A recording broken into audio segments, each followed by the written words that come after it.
ప్రజలు కాంగ్రెస్ పార్టీ మీద 100% వ్యతిరేకత ఉందని చెప్పేసి అయితే తెలిసిపోతుంది. ఎందుకంటే గతంలో మనం చూసుకుంటే 541 సంథింగ్ కాంగ్రెస్ పార్టీకి వస్తే ఈరోజు మొత్తం టోటల్ ఎలక్షన్స్ కాకముందుకే మేము 400 పై చిలుకుల మేము దూసుకోబోతా ఉన్నాం.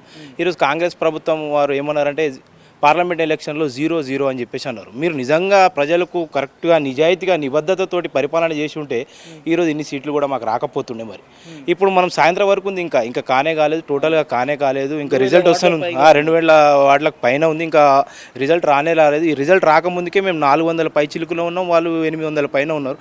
ఈవినింగ్ వరకు చూసుకుంటే మేము గతంలో వాళ్ళకు వచ్చిన దానికంటే ఒక 2 ఎక్కువ వచ్చినా కానీ మేము వాళ్ళని స్వీప్ చేసినట్టే.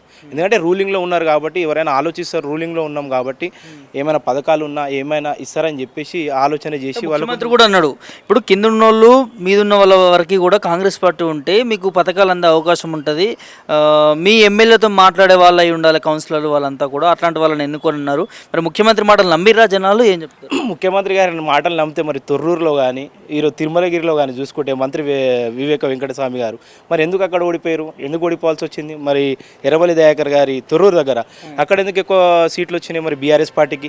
ఈ విధంగా చూసుకుంటే ప్రజలు కాంగ్రెస్ పార్టీకి నమ్ముతలేరు. అక్కడక్కడ నమ్మి ఎందుకు ఓట్లు వేసిరంటే ఈ ఉన్న ఎమ్మెల్యేల దగ్గర కేవలం ఏంటంటే ఈరోజు రూలింగ్ పార్టీలో ఉంది, సో అండ్ సో పథకాలు ఇస్తా అని చెప్పేసి అన్నారు. దీనికైనా సరే నమ్ముదామని చెప్పేసి తప్ప కాంగ్రెస్ పార్టీ మీద ఏదో ఇస్తుందని చెప్పేసి ఓట్లు వేసిరని చెప్పేసి ఎవరికి నమ్మకం లేదు. ఎందుకంటే 2 సంవత్సరాల పరిపాలన కాంగ్రెస్ పార్టీ చూసుకుంటే ఈరోజు ప్రజలు చూస్తూ ఉన్నారు, ప్రతి దాంట్లో అటర్ఫ్లే. ఈరోజు మన క్యాతేన్పల్లిలో సింగరేణి బొగ్గు స్కామ్ అక్కడ ఎవరు గెలిచిరు? ప్రజలు ప్రతిదీ గమనిస్తూ ఉన్నారు. ఈ ఓటేసిరు, కొన్ని మాకు ఎట్లా సీట్లు వచ్చినాయి, మాకు ఎక్కువ సీట్లు వచ్చినాయి అని చెప్పేసి అనడంలో ఎంతవరకు వాస్తవం లేదు. ఎందుకంటే ఇప్పుడు జరుగుతున్న ఎలక్షన్లో మీరు నిజంగా కరెక్ట్గా పరిపాలించి ఉంటే ఇన్ని సీట్లు కూడా బీఆర్ఎస్ పార్టీకి రాకపోతుండే. ఎందుకంటే మీ ప్రభుత్వం మీద 100% వ్యతిరేకత ఉన్నది.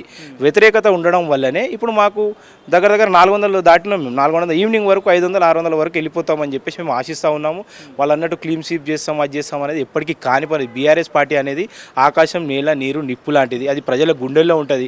ఇంత ఘనం చేసినా కానీ ఈ ఎలక్షన్స్లో కేసీఆర్ గారికి సీటు విచారణ, కేటీఆర్ అన్నకు సీటు విచారణ, హరీష్ రావు అన్న గారు ఇన్ని విధాలుగా ఇబ్బంది పెట్టుకుంటా, ఇన్ని రకాలుగా ఇబ్బంది పెట్టుకున్నా కానీ ఈరోజు సిరిసిల్లలో చూస్తే కేటీఆర్ అన్న 27, 31కి 27 సాధించాడు.